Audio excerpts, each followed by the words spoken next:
There's a lot of awareness in this day and age of gender, and I know some people are put off by God always being spoken of as he, him, his, etc. However, as far as I can tell, God is not confined or defined by gender.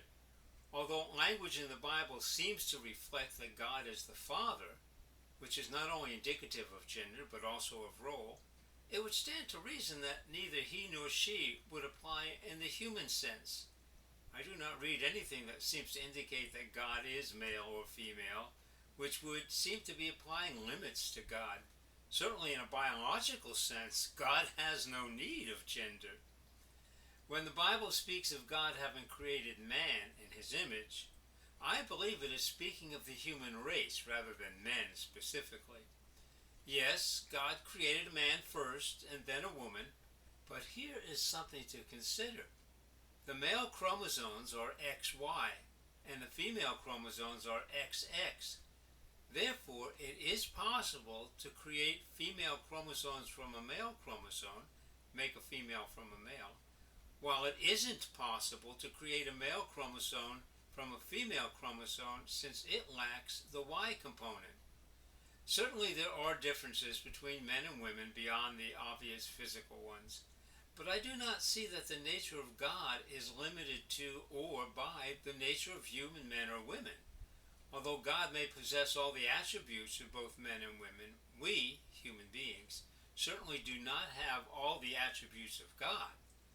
Further, it would seem perfectly natural for a person to see God through the filter of their own identity, whether it is of gender, race, ethnic background. How a person sees God does not define God, and it certainly doesn't limit God either, as God is sovereign in any event. The use of a pronoun, him or her, he or she, is a convention of human language. Something is what it is, regardless of what name or pronoun is applied to it. As Shakespeare said, a rose by any other name would smell as sweet. Now, I don't presume to speak for God, but I don't believe that God is offended by whatever pronoun is applied when talking about God, but rather by the respect and love we show for each other.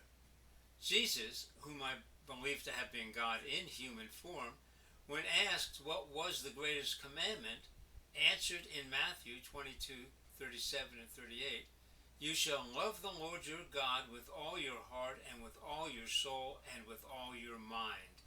This is the great and foremost commandment." Then he added in Matthew 22:39, "And the second, which is like unto it, love your neighbor as yourself." It is interesting to note that in connecting the two commandments, he used the phrase "like unto it." Why did he do that?